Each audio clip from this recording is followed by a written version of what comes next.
Hello everyone. बहुत समय के बाद मैं मेरे यूट्यूब चैनल के लिए, जो मेरा खुद का चैनल है जिस पर मैं इंडिपेंडेंट स्टोरीज डालती थी, बहुत समय के बाद मैं कोई स्टोरी डालने वाली हूँ। और कुछ महीने पहले मैंने जितेंद्र दीक्षित सर, जिनका इंटरव्यू लिया था 35 डेज इस बुक से रिलेटेड। और आज जितेंद्र दीक्षित सर जो है मेरे साथ यहाँ पे मौजूद हैं, उनकी दूसरी बुक के लिए बॉम्बे थी। ये जो बुक है सर, आपकी फर्स्ट डेब्यू फिक्शनल बुक है और मैंने ये बुक खुद रीड की है। और ये आपकी, मुझे लगता है ऐसे, मतलब मैंने खुद रीड की, इसलिए मुझे लगता है कि ये कहीं ना कहीं आपसे, आपके लाइफ से रिलेट करती है और जर्नलिज्म से रिलेट करती है। तो इसीलिए आज हम सर से जानेंगे इस बुक के बारे में कि क्या है इस बुक में। और फर्स्ट डेब्यू फिक्शनल एक जर्नलिस्ट सर होके लिखे हैं। और आज सिर्फ सर जर्नलिस्ट नहीं, मेरे बॉस भी हैं, क्योंकि मैं कुछ महीने पहले ही मैंने ABP न्यूज़ ज्वाइन किया है and he is my chief editor, boss है। मैं इन्हीं से सारा काम सीखते आ रही हूँ अभी तक। तो हम अभी सर से पूछते हैं, सर ये आपकी बुक जो है, इसमें बहुत ही पहली अच्छी बात है कि यहाँ पे आपका नाम लिखा है और ये बुक आपने फर्स्ट डेब्यू फिक्शनल लिखी है। क्या है इसकी कहानी, कौन से किरदार हैं और क्या है इसकी पूरी कहानी? देखिए, ये कहानी जो है, इसका बैकड्रॉप है बॉम्बे 3 नाम का इलाका। मतलब जो मुंबई का पिन कोड 400003 है, साउथ मुंबई का इलाका, ये उस इलाके की कहानी है। बॉम्बे 3 मुंबई शहर का वो इलाका रहा है जिसने सबसे ज़्यादा हिंसा देखी है। हिंसा in terms of communal violence, in terms of terrorist attacks जो 12 मार्च 1993 को ब्लास्ट हुए थे, उनमें से एक ब्लास्ट इसी बॉम्बे 3 में भी हुआ था। और हिंसा in terms of gang war, जो दाऊद गैंग और पठान गैंग के बीच में जो 80s-90s में गैंग वॉर होता था, तो वो गैंग वॉर भी इसी इलाके ने देखा है। तो बॉम्बे 3 किताब उस इलाके में पले बढ़े 3 दोस्तों की कहानी है। 3 ऐसे दोस्त हैं जिनमें से एक हिंदू है और 2 मुस्लिम हैं। और ये तीनों ही दोस्त आगे चलकर अपनी ज़िंदगी की अलग अलग राह अपनाते हैं। एक जो दोस्त होता है, जो हिंदू लड़का होता है, वो पत्रकार बनता है। उसके जो 2 मुस्लिम दोस्त होते हैं, उनमें से एक मुस्लिम दोस्त जो है वो पुलिस फोर्स ज्वाइन करता है, state state intelligence department join करता है। और एक जो तीसरा दोस्त होता है, वो सांप्रदायिक दंगों से प्रभावित होकर रेडिकलाइज हो जाता है और आगे चलकर वो इराक चला जाता है, आईसिस से जुड़ जाता है।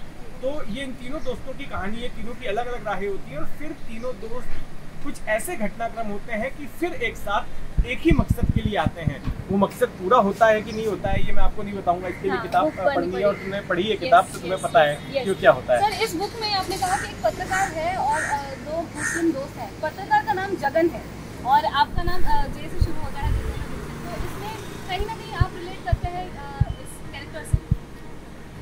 बिल्कुल। देखिए, कोई भी लेखक जब कुछ लिखता है, चाहे वो फिक्शन लिखे या नॉन फिक्शन लिखे, तो बहुत सारी उसकी अपनी घटनाएं उसके जो जीवन में घटित होती हैं, जिनसे वो प्रभावित होता है, या फिर उसके ऑब्जर्वेशंस वो भी उसके काम में झलकते हैं, उसकी किताब में या उसकी लेखनी में झलकते हैं। तो जाहिर तौर पर इसमें जो जगन का किरदार है, वो कह सकते हैं कि एक बड़ी हद तक मेरे जीवन से प्रभावित है, लेकिन पूरी तरह से नहीं। उसमें कई फिक्शनल एस्पेक्ट्स भी हैं, बहुत सारी उसमें सिर्फ कल्पना की उड़ान भी भरी गई है। तो ये जरूरी नहीं है कि इसमें जगन के बारे में आपने जो कुछ भी पढ़ा है वो सब कुछ मेरे बारे में ही हो। हाँ। ऐसा भी नहीं है।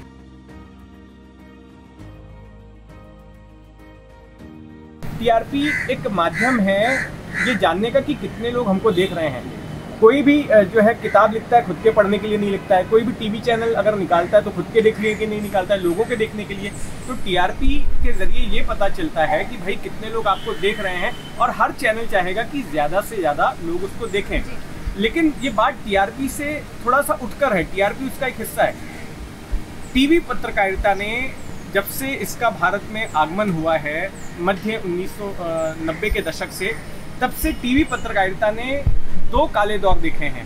पहला काला दौर देखा जब टीवी पत्रकारिता का कंटेंट जो है करप्ट हो गया, भूत प्रेत दिखाया जाने लगा, सेंसेशनल कंटेंट दिखाया जाने लगा, अंधविश्वास से जुड़े हुए कंटेंट दिखाए जाने लगे, और जो गंभीर खबरें थी उनको दरकिनार कर दिया गया और कुछ ऐसी चीजें दिखाई जाने लगी जो फूहड़ थी या मनोरंजन टाइप की थी। उस जैसे कंटेंट को न्यूज के नाम पे परोसा जाने लगा। तो वो पहला दौर था टीवी पत्रकारिता का, पहला काला दौर, जो कि मेरे को लगता है कि 2009-10 तक चला, जब अन्ना हजारे का आंदोलन शुरू हुआ जन लोकपाल बिल को लेकर। तो उसके बाद धीरे धीरे टीवी जो है फिर से टीवी चैनलों पर गंभीर कंटेंट दिखाया जाने लगा। और उसके बाद साल 2015 के आसपास से जो है मुझे लगता है कि टीवी पत्रकारिता का दूसरा काला दौर शुरू हुआ, जहां पर टीवी चैनलों ने, टीवी न्यूज़ चैनलों ने जो एक पत्रकार की जिम्मेदारी होती है उसको निभाना एक तरह से भूल गई, जाने या अनजाने जो भी है। जो सवाल करना चाहिए था सत्ता से, सिस्टम से, वो सवाल करने जो है उसने छोड़ दिए। और मेरा मानना है कि जो लोग उल्टा सवाल कर रहे थे उनसे सवाल किए जाने लगे। जो काम ये माना जाता है कि मीडिया को विपक्ष के तौर पर काम करना चाहिए, सरकार के जो ग्रे एरियाज़ हैं, गवर्नेंस के जो ग्रे एरियाज़ हैं, कमजोरियां हैं, उनको उजागर किया जाना चाहिए। लेकिन खुद तो ये काम मीडिया नहीं कर रही थी, लेकिन इसके साथ साथ जो लोग कर रहे थे उनसे ही सवाल पूछे जा रहे थे बजाय सत्ता से सवाल पूछने के। तो मुझे लगता है कि जो दूसरा काला दौर है इसको जो है टीवी पत्रकारिता फिलहाल जी रही है। लेकिन मैं आशावान हूँ कि जिस तरह से पहला काला दौर, वो जो भूत प्रेत वाला और जो सेंसेशनल कंटेंट वाला दौर था, जैसे वो दौर खत्म हुआ है, ये दौर भी खत्म होगा। सर, इस बुक में एक ये भी बात आया था कि जो जगन है, जो किरदार है, वो उनकी दोस्ती पुलिस वालों से बहुत ज़्यादा थी। और हम जब जर्नलिस्ट होते हैं, हमारी जो दोस्ती होती है, हमारे सोर्सेस होते हैं कई सारे, उनसे बात करते थे। तो लेकिन इसमें जो आपकी कुछ पुलिस वालों से दोस्ती इतनी खास थी कि जब उस कैरेक्टर को कुछ, मतलब मैं आगे का नहीं बताऊँगी, वो बुक है क्योंकि, लेकिन उसमें उस कैरेक्टर को कुछ हो जाता है तो आपका उस कैरेक्टर का दिल जो है बहुत दुखता है, वो सैड हो जाते हैं। क्या निजी जीवन में भी आपके जो रिश्ते हैं पुलिस वालों के साथ बहुत अच्छे रहे? देखिए, चूँकि मैं क्राइम रिपोर्टर था तो जाहिर तौर पर जो पुलिस वालों के साथ इंटरेक्शन, उनके साथ एक्वेंटेंस तो होना ही था, उनके साथ उठना बैठना होता था। कई पुलिस कर्मचारी जो है अच्छे सोर्स बने। लेकिन अगर मैं करीब 2.5 दशकों की पत्रकारिता के बाद अब मैं बात करूं तो मैं कहूँगा कि दोस्त कहलाने लायक जो है सिर्फ 3 या 4 गिनती के पुलिस वाले हैं जिनको कि मैं दोस्त कह सकता हूं, जिनके साथ मेरे बड़े ही आत्मीय संबंध रहे हैं। वैसे तो मैं कई पुलिस वालों के साथ में मेरा इंटरेक्शन रहा है, लेकिन एक चीज़ मैंने हमेशा ध्यान रखी कि मैंने पुलिस अधिकारियों के साथ, या फिर जब पॉलिटिकल रिपोर्टिंग करता था तो पॉलिटिशियंस के साथ में मैंने एक डिस्टेंस बनाकर रखा, एक लक्ष्मण रेखा जो है मेंटेन करके रखी। मैंने कभी उनसे कोई पर्सनल फेवर नहीं लिया और ना ही उनका कोई पर्सनल काम किया। तो ये एक डिस्टेंस जो है मैंने हमेशा मेंटेन करके रखा। तमाम पुलिसकर्मियों के साथ, तमाम पुलिस अधिकारियों के साथ में हाय हेलो सबके साथ थी, खबरों का लेना देना सबके साथ में रहा।